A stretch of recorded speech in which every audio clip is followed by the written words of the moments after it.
I want you to take a look at this clip from MSNBC this morning, and I really, really want you to use common sense. Once it's done, I'm going to come back and show you how to do that. And I do want to stress this. Right now, trending on Twitter is the lie about this guy. It's the lie that... It's trending. It's trending on Twitter as we speak. Because Elon Musk pushed it on Saturday. Or yesterday, sorry. I just want to make it clear how they got to this place. So, first of all, lies on the internet move faster than the truth. And that's in part why there are all these safeguards that Elon Musk is trying to take down on Twitter right now.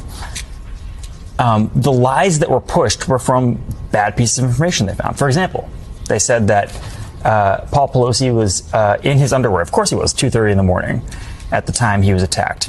That led them to believe this was a lover's quarrel between two different people that knew each other. The reason they believed they knew each other is because the police put out a statement saying that they didn't really know who opened the door, so that led them to believe there was a third person in the house. So from there was this world building on the pro-Trump internet. What could be the opposite of reality here? And the opposite of reality they came up with was these two people were having a lover's quarrel in a house, and the police sort of intruded on us.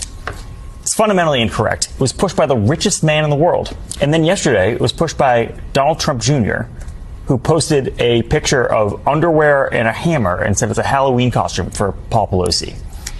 If we don't cut this out right now, not just the normalization of violence, but the idea that reality can't even exist anymore because it cannot catch up to the lies on the internet. I'm not a scholar on authoritarian history, but I've read Hannah Arendt. I've read all of these people. This is how it gets really bad. This is the start of something that gets really, really bad. If you are getting the guardrails off the truth, where it literally cannot catch up to the lies on the internet because of how the pipes work, how the system works, because of the incentives of the richest people in the world, then that's how you lose your democracy. Okay, so using common sense, we know that the Pelosi's are multi-millionaires. How many multi-millionaires do you know have some crazed naked man breaking into their house? You're telling me if I'm a multi-millionaire, I cannot afford security in my home? Secondly, do not underestimate the power of the people to do super sleuthing, which they did. There are cameras everywhere around Nancy's house because people found it on Google Earth when they looked at her home. And then what happened? People started to post it on the internet, and then Nancy's house all of a sudden had a blur over it on Google Earth. I wonder why.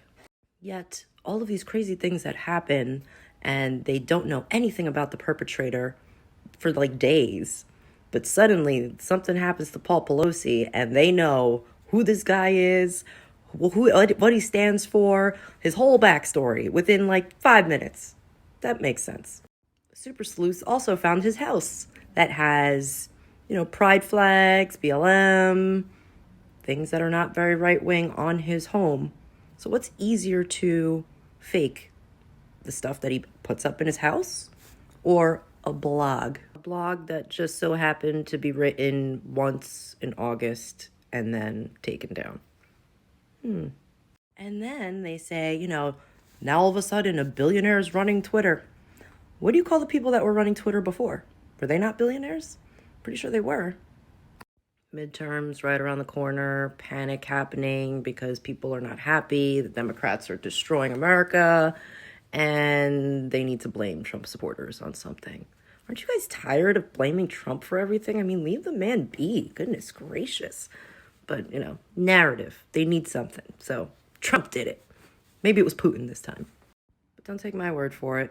Next time you listen to the news, stop, use your brain, turn on that common sense, because common sense should be more common. Good luck.